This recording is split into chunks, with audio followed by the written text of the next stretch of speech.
Brought to you by Jack Ryan's Shadow Recruit, in theaters January 17th.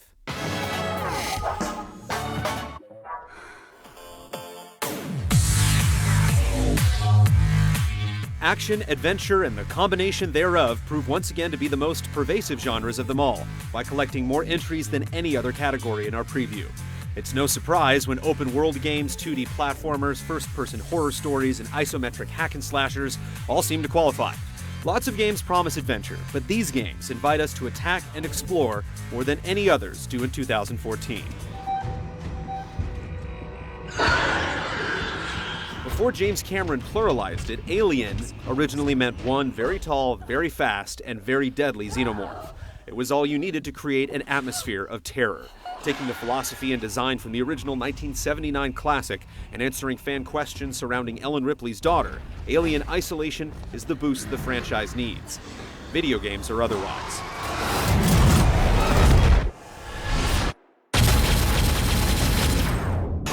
Rescued from critical success and commercial malaise by Nintendo, the witch is ready to strap on the stilettos, let her hair fly, and fight once again. The combo count will go even higher with the promise of new multiplayer modes.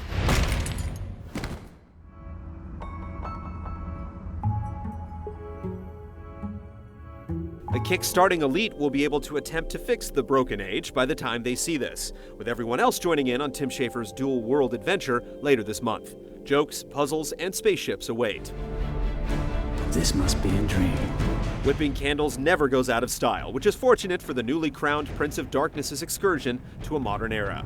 Castlevania Lords of Shadow 2 offers new whips and dual magic, along with camera control. Did Deadly Premonition disturb or delight?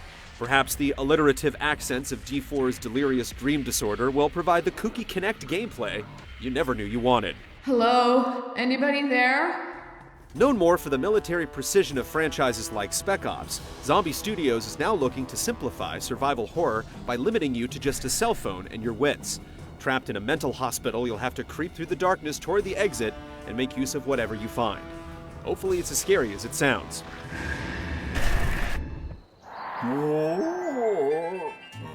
Following the joyful return to Donkey Kong Country in 2010, Retro Studios is sending us on another barrel-blasting journey as Viking-like snowmads have frozen and occupied DK Island. Fellow gorillas Dixie and, for the first time ever, Cranky Kong join the crew, bringing their custom moves and personalities. Despite the vulgar, noisy parts, Techland was certainly onto something with Dead Island. Dying Light is their latest spin on the Zompocalypse, focusing more on traversal and combat, and less on bikini-clad zombies and loudmouth personalities. When the sun goes down, the undead get stronger, as do the odds of not seeing the light of day again. The smell. Smells like blood. Shinji Mikami grinds another horror show with the evil within. Lots of blood and lots of running away seem to be evil's calling cards, putting that old-school terror back in the box for you to carelessly shake before opening.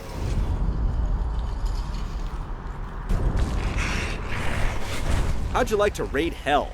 Well, guess what you get to do in Hell Raid.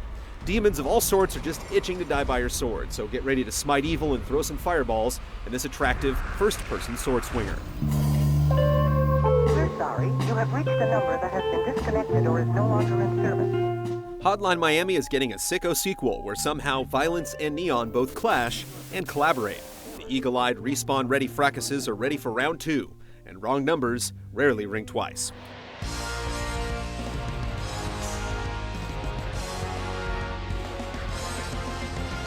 Link is going to bash some moblins en masse, it seems, with Nintendo tapping TECMO KOEI to bring its unique large army formula to the land of Hyrule. Getting a Dodongo to eat a bomb is hard enough, but in the midst of war? It's one of those freaks! Whoa! No! Seattle showers bring awesome powers, as newcomer Delson Rowe can absorb a cacophony of new abilities, like neon and smoke. Sharp eyes in the open world will let you keep yourself fully charged, no matter your affinity, with plenty of Seattle landmarks to scope out. Kirby is ready to do what he does best, and that's suck. Beyond gobbling down new abilities, Kirby can make use of his 2.5 dimensions by shifting into the background, while on the lookout for exquisite rainbow snacks and 2 new minigames.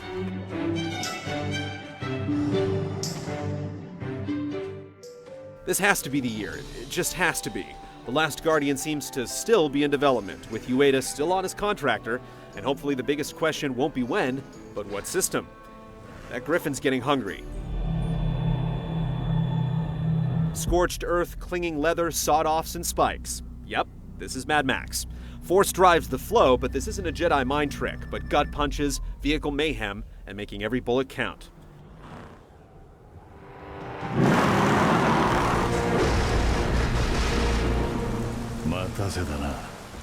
Based on advertising alone, it's hard to say where MGS5 Ground Zeroes ends and MGS5 The Phantom Pain begins.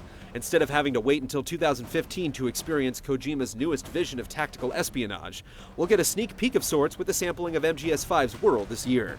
We won't know how small this chapter is until we actually play it, but it could be a delightful playground.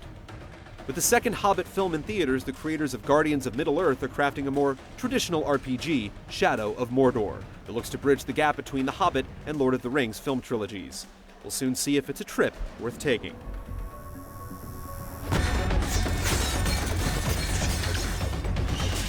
We had faith that EA would resurrect its first-person Sterile City parkour underdog, and our prayers were answered. We don't know much beyond a proposed open world, and that it will be rocking the Frostbite engine. You grow up on the streets, you start thinking you're invincible. What's the hardest case to solve? How about your own murder? We've actually seen Ghost Detectives before, but Murdered Soul Suspect is adding whole new twists and turns to what it means to be a ghostly gumshoe. An age of scientific marvels. Arthurian legend, Victorian sensibilities, and good old monsters combined for a next-gen cocktail called The Order 1886.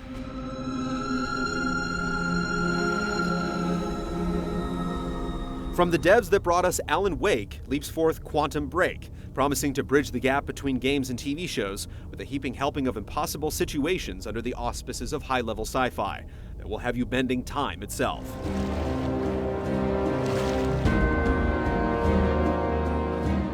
Avenging the death of his family, the hook-handed pirate Christopher Raven will follow Edward Kenway's lead in 2014 by gallivanting across the Caribbean. Black Flag leaves some mighty big boots to fill, but Raven's Cry could still stand out with a grittier style and systems more akin to a traditional role-playing game.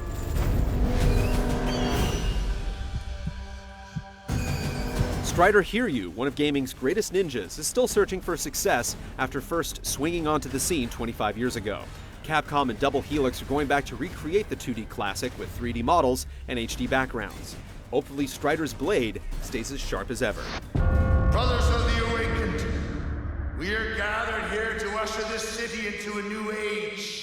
The Thief franchise has stayed a bit too far in the shadows in recent years, but the series is being rebooted by Eidos Montreal after audiences have shown they're ready to return to a subtler, more personal style of first-person death dealing. Is it just smoke and mirrors, or can Garrett steal our hearts once again? Think I'll go where it suits me. Some people listed Bastion among their absolute favorite games of 2011, so the second release from Supergiant Games is slowly growing some Supergiant hype. Transistor takes place in a bold and beautiful future, and like Bastion, plays from an isometric view. If it has half the charm of Bastion, it'll be one to watch. The people that reanimated Rayman and two of the best platformers of recent memory are taking a stunningly realistic turn in Valiant Heart's The Great War. Inspired by letters from World War I, the 2D story brings 5 strangers together to help a German soldier reunite with his lost love. There's surely nothing else like it. You screw around and you get people hurt. We were expecting to have finished Watch Dogs by now, but Aiden Pierce hacked into our memories and turned the clock forward to delay its release. The game gives the player control of an entire city worth of systems to mismanage for the greater good, from streetlights to speeding trains. Add tablet support, and you have a game that predicts the future and is the future at the same time.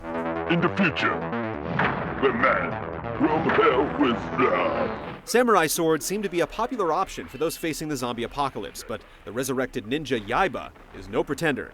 To carry out vengeance on the man who killed him, Ninja Gaiden's typical protagonist, Ryu Hayabusa, YAIBA will defy odds and conventions. The question is, who will win the title fight? Yoshi headlined one of the greatest platformers ever back in 1995, and its second sequel is due to arrive in just a few short months. Yoshi's new island doesn't rock the cradle, keeping the same baby swaddling and projectile spitting gameplay that made the first unique. it's shaping up to be another fantastic reason to own a 3DS.